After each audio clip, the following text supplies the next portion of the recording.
What is up, guys? It's Grant for AJ Bros Productions. This week's topic is climate change, and let's get right into it. The science behind climate change is incontrovertible. It is the summation of thousands of studies over the last 50 years drawing on data from 61 million years ago to now, and the notion that we are causing it is fact. I'm talking to you, climate change skeptics and deniers.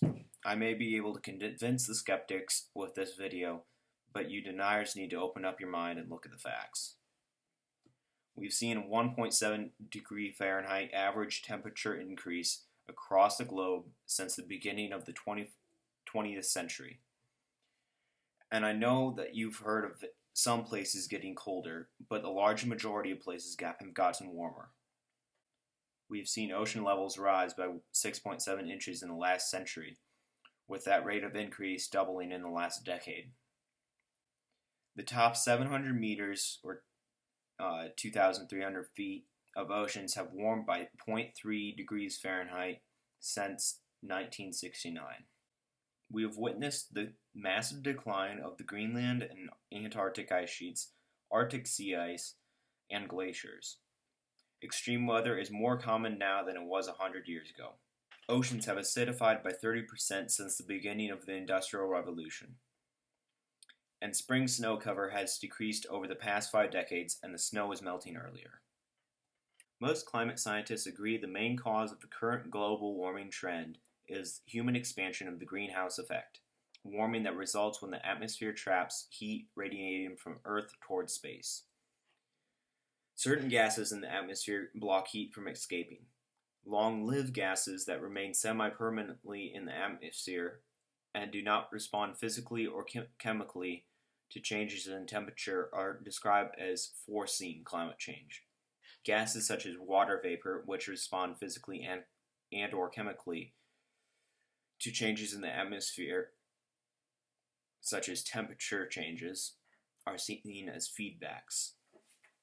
Gases that contribute to the greenhouse effect include carbon dioxide, methane, nitrous oxide, water vapor, and chlorofluorocarbons. Water vapor is not considered an actual greenhouse gas. It's a way to measure the amounts of change that we're enacting on the atmosphere. On Earth, human activities are changing the natural greenhouse. Over the last century, the burning of fossil fuels like coal and oil has increased the concentration of atmospheric carbon dioxide and atmospheric methane and other things. This happens because the coal or oil burning process combines carbon with oxygen in the air to make CO2. To a lesser extent, the clearing of land for agriculture, industry, and other human activities has increased concentration of greenhouse gases.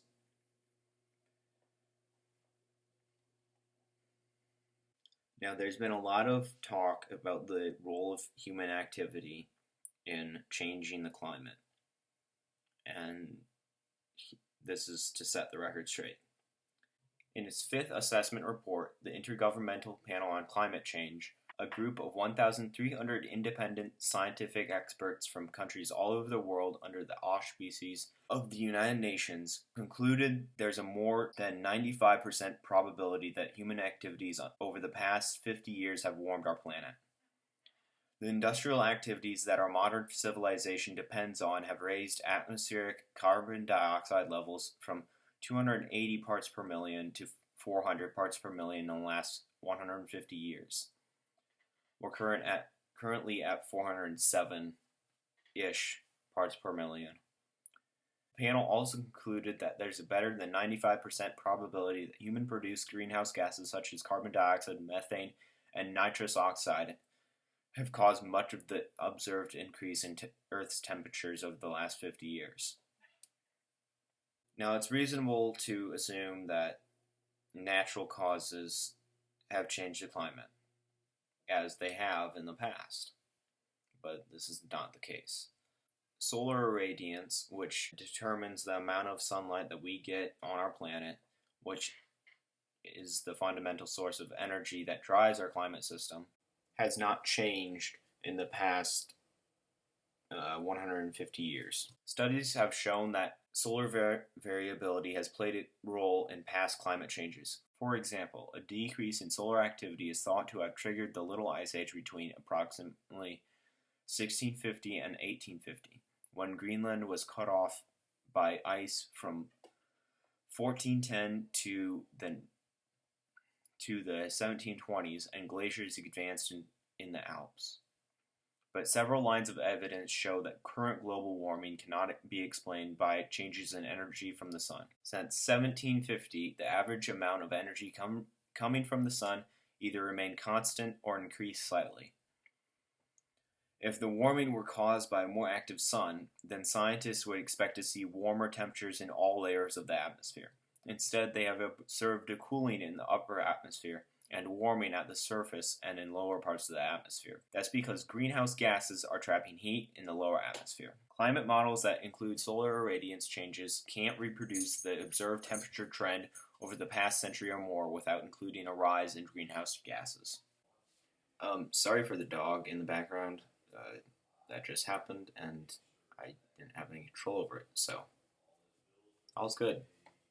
Now back to the podcast. If there's one thing that scientists agree on, it's climate change. Multiple studies published in peer-reviewed scientific journals show that 97% or more of actively publishing climate scientists agree. Climate warming trends over the past century are extremely likely due to human activity. Okay, restart.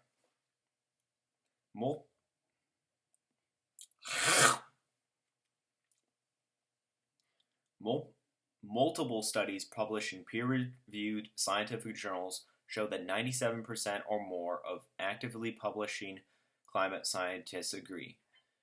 Climate warming trends over the past century are extremely likely due to human activities. In addition, most of the leading scientific organizations worldwide have issued public statements endorsing this position. Now, the next part may get a little tedious because I was coming up with this on the fly, so just bear with me. And yeah, continue. The evidence is clear. Climate change is happening and we're causing it. Now, it's extremely short-sighted and stupid for Donald Trump or Scott Pruitt or anyone to make us stop all progress on combating this global issue. It blows my mind that they can make these decisions without a shred of evidence or anything. And even if you're not concerned about the environment, number one, you should be, because this is the only home that you got currently. And number two, the way we treat the environment affects everything around us. So things like Hurricane Katrina or the Cedar Rapids flood of 2008 or Hurricane Sandy that almost hit New York. These are things that are being caused by climate change because climate change impacts weather patterns, causing more severe storms, increased rain, increased drought, any number of things. So contact your senators, your representatives, the president, the EPA director, the director of the interior, whoever. If you are convinced by this video, please do something about this issue, because the economic, the social, and environmental costs of this issue, it won't land on our parents, it will land on us. We won't be the ones who will be paying for this massive ecological catastrophe that our ancestors have caused. So it's our job to tell them that it's not right for them to sacrifice short-term gain for our future and our children's future and our children's children's future. So as a final note, I want to urge you to contact your representatives and whoever represents you in government and tell them to keep acting on climate change, because it is a major problem that we have, and it's going to get exponentially worse as time progresses unless we do something about it. So yeah, that's it. This is Grant signing off. By the way, I have way more to say about this, but I don't think I can cover it well enough in a single video. So expect future updates or add-ons to this video. So yeah, see ya. Remember to like and subscribe, people. We'll see ya in the next video.